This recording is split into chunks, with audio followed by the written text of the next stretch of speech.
Right guys, welcome back to Kit Car Direct and MK Sportscars. What we've been doing today, well, we've been loading up the Cup 200 car because that's going to be racing at Croft. That's on the 15th and 16th. Hopefully you'll see some of the link, and there's some live footage of that going out, which will get some on board as well. So what we're going to do now though is dive straight into the workshop. Right, it's RX-5, but with a difference. She's got a spicy Honda K20 in there. So this car is in with us. We're prepping the car for IVA.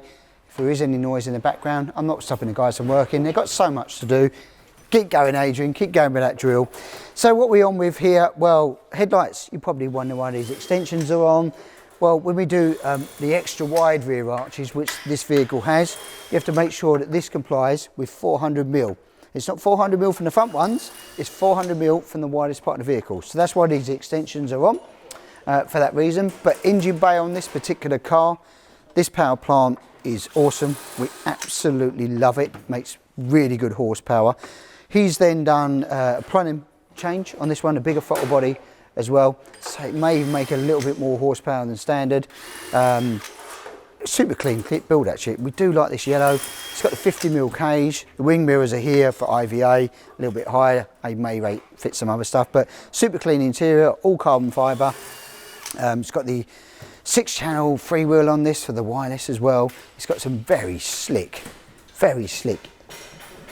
Force Racing billet wheels. They are, I mean, that should have a piece of glass on the top and make you a little coffee table. That's how nice that is. So yeah, we're on with this. We're doing some processes. The one job I've done, I made the wing stays, we've made them fit for him, and Pete's hashtags working Pete on this. Get the wings bonded on. So when you bond these on, remember, nice bead on there and there, which is why we got these tape markings. Fix it in overnight and then go in the next day and gun it up basically, so that you've got smear all over the flat bar on it. There is a little link, I think, on our blog on the MK Sportscars page on how to fit those. It really does help, but make sure you use the correct adhesive as well. It's a bond and seal, or we use a power bond and seal. It's much stronger. It's not just a sealant, it's a power bonding as well. So yeah, trick car. It's got our MK branded gauges in there as well. The boot cover's all in carbon vinyl. It's got a carbon fibre silencer. We've got all the CAT system on it as well. So this will be heading off to IVA just after the RX-5, I think. So within the next month, we should expect to see this. Well, Pete is definitely keen to get this on track sooner rather than later. So yeah, super clean build, awesome engine. If you want to know more about the RX-5 range, the k20 engines, hook us up with a phone call, email, speak to Andy. He can go through the whole range. Right, EcoBoost time.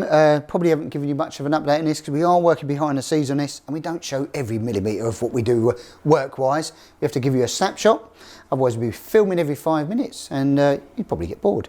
Seeing me anyway. So what we've been on with, alternator bracket, final rendition, final mock-up, final everything done on it now. This is a very hefty bracket, has to be, because it takes quite a bit of load for the belt tension on this alternator. Found the correct alternator, because the alternator that comes with this EcoBoost is massive, and it bolts on this side. Now, if you're a left hooker, which is this one's going to be, you cannot get the steering through. So we have to remote locate it onto this side. So made this bracket, it's very hefty, it's a laser cut piece, fabricated and welded, making sure we've got a pulley system to tension it up, laser lined and straight edged, all the belt pulley here, and the tension system lines up with the front part of the crank on the pulley there, excuse me, and then, so we've got the front one driving off of this crank, because we had to clear the crank sensor here as well, so very limited. There's only like 3 bolt holes, so it's a bit tricky. And then the rear one then here, where it's got the crank sensor, will drive the water pump. And this has got an adjuster on it as well. So next job for this now is engine's going to come out. This is our mock-up chassis to get it all done and in the jig. And then this will go off, and in the next few weeks start to get into the production queue to make the chassis and everything else. So that's the final job that we needed doing. It's been a bit of fun trying to get it around, but also a little bit complicated. It looks simple once you've done it, but trying to design it and work around the problem can take a little bit of head scratching. But final rendition done, so EcoBoost, we can start getting it into production.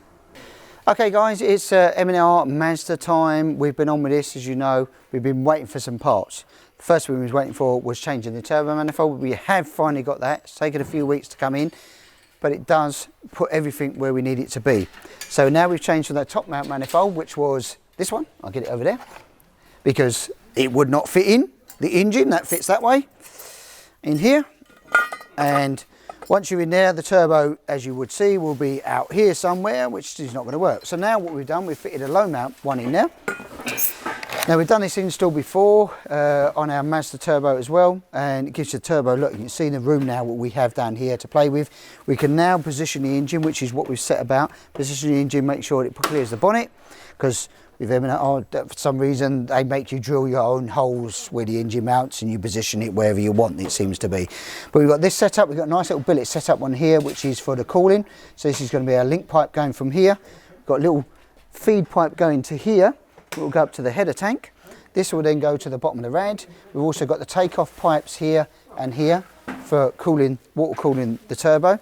That's all been put in.